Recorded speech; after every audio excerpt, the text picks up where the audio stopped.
descent of Nommo, a story from Dogon mythology. In the ancient times, before the earth was fully formed, the Dogon people believed that Amma, the supreme god, created the universe. Amma shaped the stars and planets, and from his divine hands, the earth was born. However, the earth was incomplete and chaotic, so Amma sent down the Nommo, mysterious water spirits, to bring order to the world. The Nommo were amphibious beings, wise and powerful, and they descended from the sky in a fiery arc. As they landed on the earth, water spread across the land, and life began to flourish. The Nommo brought knowledge of farming, weaving, and blacksmithing to the Dogon people, teaching them how to live in harmony with the world around them. One of the Nommo, known as Nommo Gueno, was sacrificed by Amma to restore balance to the universe after a cosmic disturbance. His body was scattered across the earth, and from his remains, plants and animals grew, providing food and resources for humanity. The Dogon people believed that the Nommo continued to watch over them, guiding their way of life and maintaining the balance between the heavens, earth, and water. Through their wisdom, the Dogon learned the secrets of the stars and the rhythms of nature, living in harmony with the cosmic order. The Blessing of Gueno, a story from Fulani mythology. Long ago, the vast savannas and grasslands were home to the Fulani people, nomadic herders who believed in the great god Gueno, the supreme creator. Gueno, who lived high above the clouds, was a distant yet powerful force who controlled the heavens, the rains, and the fates of all living beings. Though Gueno was not often seen or heard, the Fulani trusted in his wisdom and blessings. One year, a terrible drought swept across the land. The rivers dried up, and the cattle which the Fulani depended on for their livelihood grew weak. The people prayed to Gueno, asking for rain to save them from hunger and thirst. Yet, Gueno did not immediately respond, for he wanted to test their patience and faith. Among the Fulani was a wise elder named Bawo, known for his deep connection to the divine. Bawo gathered the people and led them in a great ritual, offering milk, the Fulani's most precious resource, as a sign of their devotion to Gueno. As they sang and danced in prayer, Bawo reminded them that Gueno was always watching, even if he did not immediately act. Moved by their unwavering faith, Gueno finally sent dark clouds over the land. A gentle rain began to fall, bringing life back to the fields and strength to cattle. The Fulani rejoiced, knowing that Gueno had heard their prayers and rewarded their perseverance. From that day on, the Fulani remembered that Gueno's blessings come in time, and that faith, patience, and unity would always guide them through hardship. They continued to honor Gueno, believing that he watches over them from the sky, ensuring balance in their lives.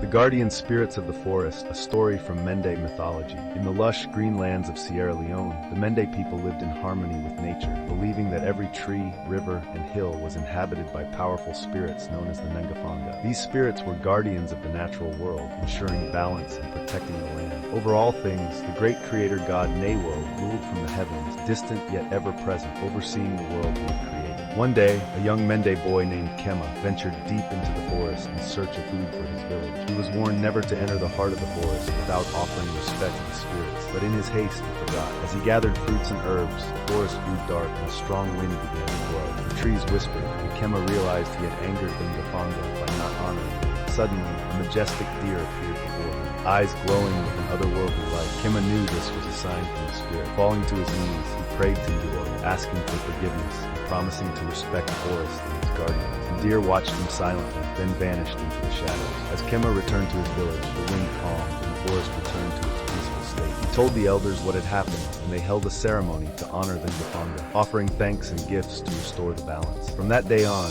Kema and his people always respected the spirits of the land, understanding that they were not only protectors but also teachers. The Blessing of Roog, a story from Serer mythology. In the ancient lands of the Serer people of Senegal, life was governed by the will of Roog, the supreme creator god. Roog was omnipresent yet distant, watching over the earth and its inhabitants from the heavens. Though unseen, Roog's influence was felt in every aspect of life, through the wind, the rain, and the cycle of seasons. The Serer people honored Roog with prayers and rituals, believing that he held the key to the balance of the world. One year, the rains failed to come, and the crops withered under the hot sun. The Serer villagers, fearing for their survival, gathered under the great baobab tree to seek guidance from their elders and priests. They knew that Roog controlled the forces of nature, but they also understood that he did not intervene directly in human affairs without great purpose. Among the villagers was a wise priestess named Lingir Yama, known for her deep connection with the divine. Lingir Yama led the people in a sacred ceremony to appeal to Roog. They offered their finest grains and milk, symbols of life and sustenance, and chanted prayers passed down through generations. People's voices rose to the sky, calling upon Roog to bring balance back to their land. That night, as the village slept, Ngir Yama had a dream. In her vision, Roog appeared as a great eagle soaring through the sky, wings casting shadows over the earth. The eagle spoke to her, telling her that balance could only be restored through unity and respect for all creation. The Sarah people must work together and live in harmony with nature, for only then will the rains return. The next morning, Lingir shared her vision with the village. Inspired by her words, the people came together, helping one another with their remaining resources and taking extra care to respect the land and its creatures. Within days, dark clouds gathered on the horizon, and the long-awaited rains fell, soaking the parched earth. The Earth's Judgment, a story from Igbo mythology. In the rich lands of the Igbo people of Nigeria, the earth was sacred, for it was ruled by Allah, the powerful goddess of the earth, fertility and morality. Allah was deeply respected as the giver of life, overseeing the land where crops grew and the soil where ancestors were buried. She was also the protector of justice, ensuring that moral laws were upheld and punishing those who disrespected the balance of nature and the community. One day, a dispute arose between two Igbo villagers, Obinna and Chidi, over a piece of fertile land near the village river. Both men claimed the land as their own, and their arguments grew fierce, threatening the peace of the community. The village elders, unable to settle the dispute, turned to Allah for guidance, knowing that the earth goddess would deliver a fair judgment. As was the custom, the two men were brought before Allah's sacred grove, where the priestess of the earth goddess performed rituals to invoke her presence. Offerings of yams, palm wine, and kola nuts were laid before Allah's altar, and the villagers gathered in silence, waiting for her judgment. That night, both Obinna and Chidi had dreams of Allah. In the dream, Allah appeared as a majestic figure